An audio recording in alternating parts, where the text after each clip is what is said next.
2013, after I was director controlling HIV case, I saw the high HIV level, high divorce rate, high single parenthood in this area.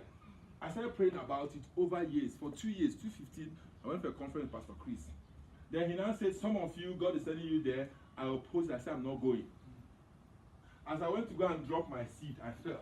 They came to carry me. He said, leave him there. The Lord is dealing with him. That's what Pastor Chris said. Say, leave him. Just leave the young man. Lord, and there I was arguing with God. By the time I got up, my phone rang. It was my auntie in Botswana, saying, I came into Nigeria. Your mom said to me, you're now a man of God. You're working with Joshua, Chris. You're now preaching everywhere. If that is true, come to Botswana and help us. I put off the phone. Which I held on the power key and the phone went off from. Because I felt, what kind of conspiracy is this? I didn't want to go anywhere. Praise the Lord. Hallelujah. But I knew God was asking me to go. So they sent me invitation. I refused, arguments upon arguments, until eventually, while I was considering to go or not, was when this man came to my house. He said something to me.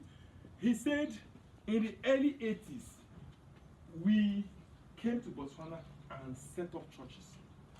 Now, the politics of what happened, I don't want to go into it. But eventually, what finally happened was that most of them were sent home from different countries in Africa. Were sent home to live. Maybe they are right, maybe they are wrong. I really don't want to talk about it. But you know what I noticed? As those pastors were being sent home, they were being sent home with the candles they were holding. I get what I'm saying? Yes. So if 50 pastors had been sent home, 50 candles had been sent home. So the place became darker. Is that getting clear to you?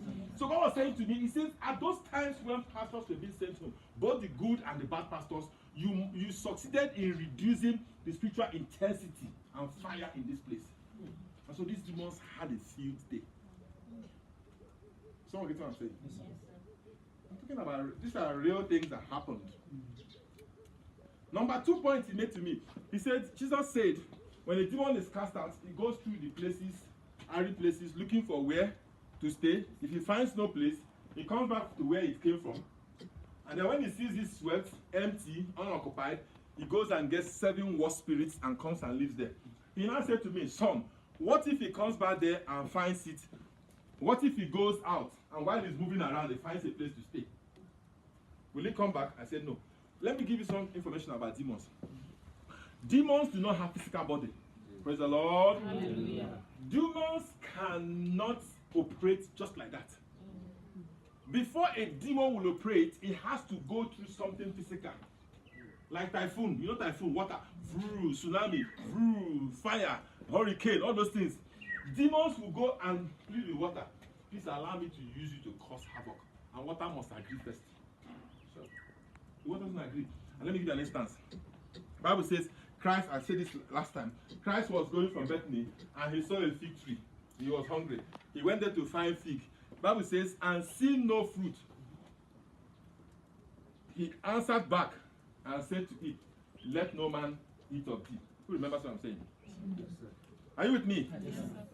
Now, I asked us last week, I said, doesn't it make God wicked for God to be saying, let no man eat of you? Which means Jesus is selfish. Because he couldn't find fruit, nobody else should eat. But the first question is, why did he have to answer back? Because the tree spoke to it, the tree spoke lack to it. The tree spoke poverty to it. The tree told Christ, this is not my season. So he was trying to tell Christ, I'm going to limit it to times. Even though Christ made times. Those are the things that made Christ answer back. But the Bible said, he answered back and said, let no man eat of it. God told me something. He said, apart from answering the tree, what happened was that the tree gave itself up to the devil to be used against Christ. So when Christ said, let no man eat of you, he was trying to ensure, because the demons were there, the tree had become poisoned, so that nobody would pick up the poison of the demons. Are you aware that if you pick up a demonized tree, you have the demon? You don't have a lot of juju here, but there are places where they say, this my mango, kids are always collecting it, I don't see it. Any kid that takes it, let him have high blood pressure. It will happen. I don't know if you know. They use trees to poison. Sangoma, juju, and what have you. You know what I'm saying? Jesus Christ saw that there's a demon in that tree and said, nobody should eat of you. Because you have become demonized and useless and you cause more harm. The tree had to die. So that is how demons operate. Demons don't have physical body. Even when Christ came to cast them out, they said, please, our time has not come. Put us inside pigs. They entered the pigs. They entered the water. They had to go and stay in the water. The demons Christ cast away is the ones who are casting away. They are not new demons. Come on, sorry, listen to me. Yes, so how do these demons operate? They're looking for bodies to use. They want trees to hang on. They want, you know, funny enough, that day you plan to go out and enjoy yourself, your car will not work. Who knows what I'm saying? That day your car will not work. You think it's a normal thing. Command that car, it starts working. It wasn't normal. That suit you were trying to wear and go for that party, just put iron, throw the thing burns. You think it's normal? It's not normal. These are activities of demons. Amen. Amen. I told somebody once, she came to me, she said, my boyfriend is no longer interested in me. I said, was he ever interested in you? He said, yes. I said, why is he no longer interested? He said, he doesn't give me any answer. I said, because a demon has started attacking your relationship. Go and pray. Don't think it's normal. I'm not preaching demons. I'm trying to explain something to you. My business just stopped working. Go and pray. There are demons who have come to take charge of that thing. Are you listening to me? Yes, sir. Are you hearing me? Yes, sir. Praise the Lord. Hallelujah. So when these demons are cast out, like all these demons have been casting out, people will come to mountain and say, I command you out. I command you out. Do you know when pastors cast demons out, the first place the pastor wants to go is to the pastor. The first place the demon wants to go is to the pastor. You don't know. Okay, I'm telling you. 99% of the demons are cast away come back to try me. But Jesus said something. He said, the prince of this world come, but he has nothing in me. He can't find a place in me. Amen. Amen. So the first reason why you had multiplicity of these demons was because the pastors and the saints who could have fought them were pushed away. Today I was speaking with a woman who said something to me. He said, before you came to meet me, we were getting discouraged in my home because we were already tired. We were tired of fighting a particular battle. He said, but since you came and we won that battle, our energy has been revived. Hello? Hi. He said, we're beginning to lose hope. So when those pastors were being sent away, what happened? Energies were going down. These demons had more power, they had more authority, they had more influence, they had more opportunity to operate. Then number two, look at the neighboring countries. There's a church in South Africa that has 300,000 members. And they hold 3 services, 2 services. When they cast those demons out, that will show the demons move around, looking for where to stay. Where do you think they will go to? Remove sentiments. They will go to Nigeria, Jamaica. Come on, be sincere to yourself. They will come around here. When they come here, they say, pastors have gone. They will even go and get 7 war spirits. Say, bros, come on. This place is vacant. All the pastors have been chased away. These are things God refused to me. Now, when people come to me and say my marriage is bad, God said to me, don't pray, Lord, repair this marriage. Rebuke those spirits, husbands and wives. And I did it. Several cases, some of you here, some outside here. What happened? The marriages got repaired. Hello? Hi. Now with that, it was so obvious to me that this was the case. This was the case. Amen. Amen. Come on, amen. Amen. Come on, amen. Amen. God said to me, the other thing that gave those demons higher authority, he said at a time, I think 2004, I don't know which year it was, he said there was an abolishment of headship. But how many of you know about it? A bill passed to abolish headship. How many of you know about it? Yeah. You don't know? Okay, now I see. There is a bill in your country that abolished headship of the home. You don't know? Oh. Yeah, it was a national controversy. Okay, its practical applications had to do with Land ownership? Yes. Property, this one? Property ownership. That was abolition of headship. I read the bill. I took my time, equal rights, gender norms, this and that. Look, let me tell you. Marriage is a place of submission. This lady is not married to me. I cannot expect her to respect me. If she respects me, it's a choice. I have to earn it. But you see this thing called marriage. If she's married to me, she must respect me. So don't come into marriage to seek equality. God didn't make you equal with your husband. He didn't make you his partner. He made you a helpmeet. I own the company. You come and partner with. No, it's not a partnership thing. It is a helping thing. If you don't want to submit, don't go to marriage. God is the owner of institution of marriage. And God calls the shots. And God says the woman is a helpmeet. God didn't say the woman is a partner. He said you are a helpmeet. You will never find the word partner in the Bible for marriage. Check the whole Bible. It's not called partner, it's called helpmeet. You can be my partner in business. But you see this thing called marriage. The woman is meant to be under the man. And the man should not suppress the woman. One that doesn't mean under his leg. It means protected by the man. So when the country abolished headship, they were giving more opportunity for these spirits to infiltrate. These are 3 things God told me. I got this thing, but I'm not from here. I was doing 21 days fast when God told me these things. Hello? Hi. He says that my plan is for men to multiply. But he doesn't know that if men multiply, men will be in charge. A man is not just male. Male is sex. Man is responsibility. Read that Genesis 6 verse 1 again. And it came to pass when men began to multiply. Men who began to multiply?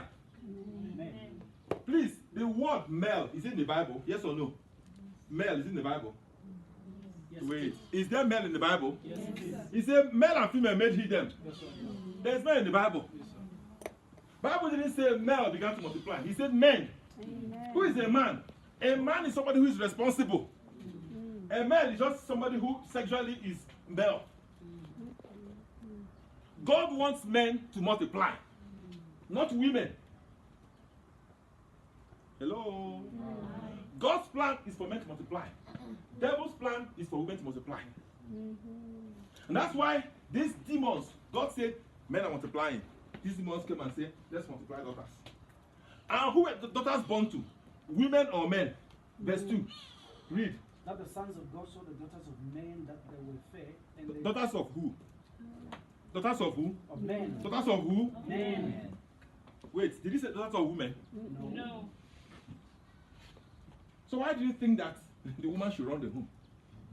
These are things that opened the door to these spirits, and they came in. And let me show you what they did, because I actually had to ask you a question. When I was in medical school, I learned a course called embryology. In embryology, we are taught something. We are taught that for you to have a male child, you have to have the X and the Y chromosomes. The man is X and Y. The woman is X and X. So if the man and the woman meet, the man brings the Y to mix with the X of the woman to give birth to XY, which is a man. If the man brings an X, because the woman has only X, to give birth to a female. So who actually chooses the sex? The man. Then, why are there more female born than men born? God said to me, when the spirits came, they attenuated the Y chromosomes of the men.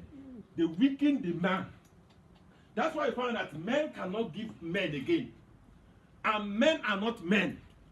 You will see a man, he's willing to submit to a woman. I've never seen that before. Come here. The man just wants to drink and take her out, and the woman will pay. This is the first place I saw a man. A man goes out with a woman, the woman will pay. This is the first. Are you with me? Men became women. Because the Y in them has been attenuated, has been weakened. Praise the Lord. Hallelujah. It is only women who stay in their father's house 25 years because they're waiting for men to come and take them. The man who is in his father's 25, what are you doing there? Are you where? You can never unlock your potentials until you try it out. Look, let me tell you, see this camera? If you don't press this thing, it will never snap. You see that car? Until you rev it, you won't know what it can do. You can never know what you can do until you try. Men should be men. And women should be women. Amen. Amen. Men must be men. Men are rugged. Men are trained to be strong. Men don't fear. Men don't cry. It is there in the Bible. Jesus didn't have any woman disciple. He's not a wicked person. He didn't have any woman apostle. There's a role for man. Jesus Christ, your following, didn't have a woman apostle. There's a role for man. There's a role for woman. God made them so. How many disciples of Moses were women? How many of them? Please answer me. How many when they say they fed 5,000 men, did they count the women? I'm not being derogatory here. Until men takes all their place, the women will keep suffering. And you say, she's doing it because you didn't do it. Imagine if you marry a wife, give her everything she wants. She will be a woman. Or if you marry a woman, she will become a wife. Does someone get what I'm saying? Are you hearing me? Yes, sir. It's when you begin to fail, the one will look at the child and say, hi, my kids are suffering. She'll go and start doing some things that she shouldn't do. Amen. I didn't say women should be lazy, but this is where I came and found out top people are all women. Who knows what I'm saying? Just go to top offices. It's women. Director, this woman. Permanent secretary, this woman. This woman. What are the men doing in Botswana?